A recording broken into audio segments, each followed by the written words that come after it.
Good evening, this is Quintus Curtius, and this podcast is going to be about a concept that I read about recently in Clausewitz, his treatise on war.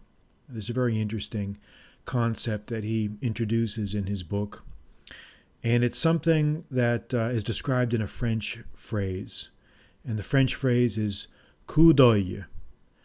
It's C-O-U-P, and then it's D apostrophe O-E-I-L, coup d'oeil. And it literally means like stroke of the eye. But its actual meaning is something akin to an instinctive feeling, a knack, an instinctive knack for discerning things.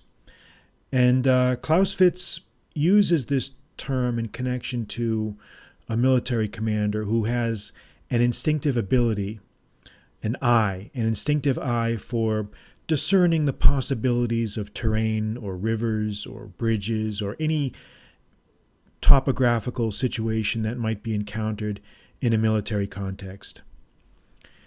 And let me read this little quote that introduces the concept.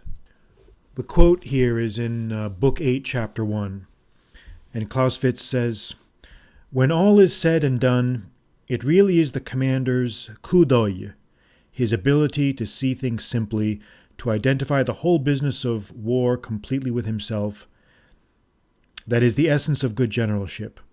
Only if the mind works in this comprehensive fashion can it achieve the freedom it needs to dominate events and not be dominated by them." So that's coup d'oeil. That's this concept of instinctive ability, innate, natural-born ability to evaluate a situation that's complex, that's fluid, that's rapidly changing, that's difficult, that's complex, multivariate. Okay?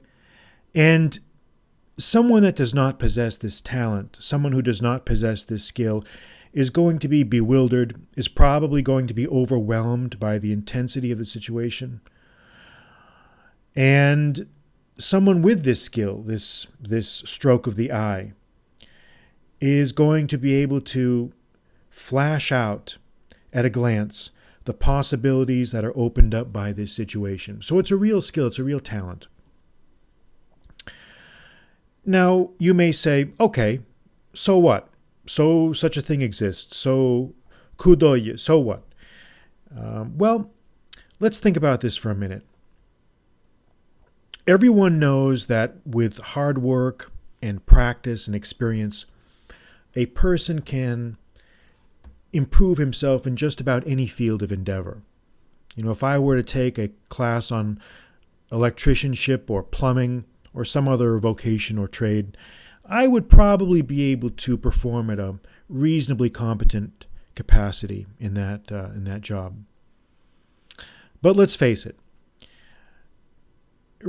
reasonable or passable competence is not a true flair. It does not really rise to the same level of inspirational talent that one needs for truly standout success. There are always going to be some things that we are better at innately than others. There are always going to be some things that we're just better at. And that's the way it should be. And as I've gotten older, I've really seen the necessity that we all have in trying to figure out at the earliest possible moment, at the earliest possible time, those things that we really have a knack for, that we really have a coup d'oeil for, that when we immediately lay our eyes upon some subject or topic or whatever it is, the possibilities flash out at us. Some people can just look at a book of sheet music and just see the possibilities there. They can play with the notes mentally and be able to see things that the average person might not see. Someone with an artistic flair might be able to look at a blank canvas and decide what they want to place down on it, what sort of creations they might want to try to work with their brush and their painting implements. Same thing with a sculptor, or with a doctor, a surgeon, a lawyer, someone who works with metals, someone who does anything. There are always going to be some things that some people are innately better at.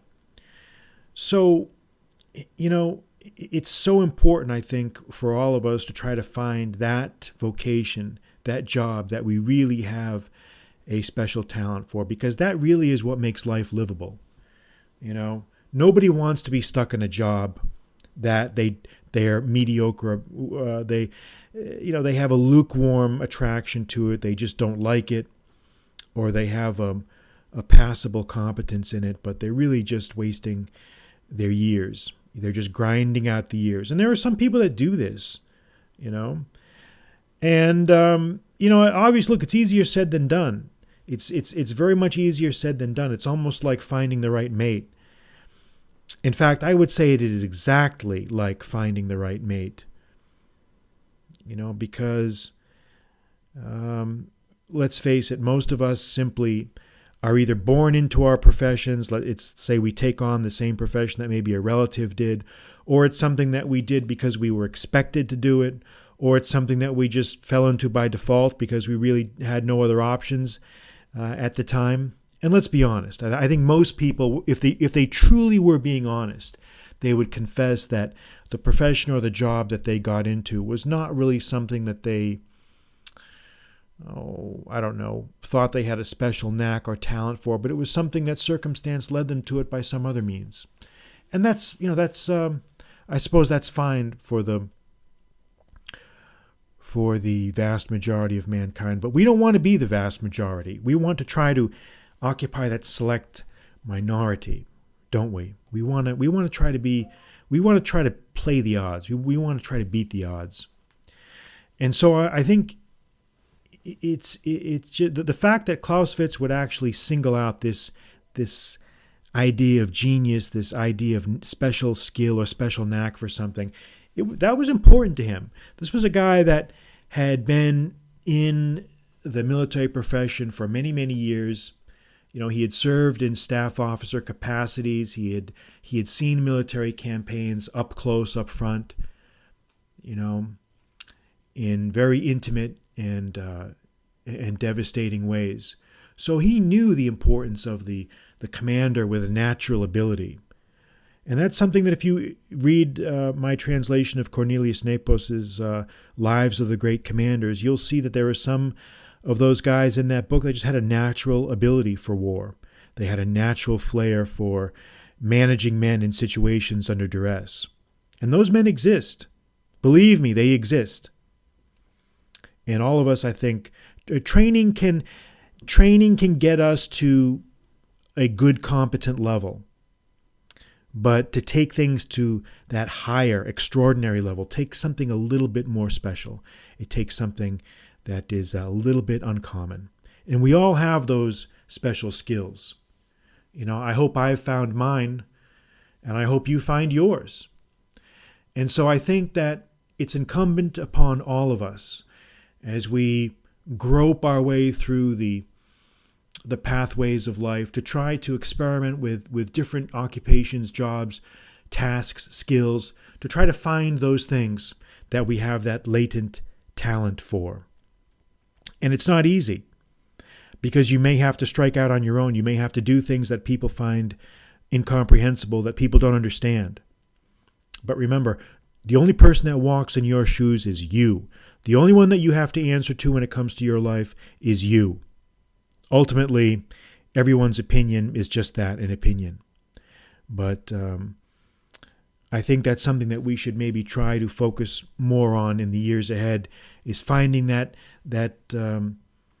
discipline, that vocation, that activity for which we possess that special knack, that coup d'oeil. And I hope you take steps to try to do that.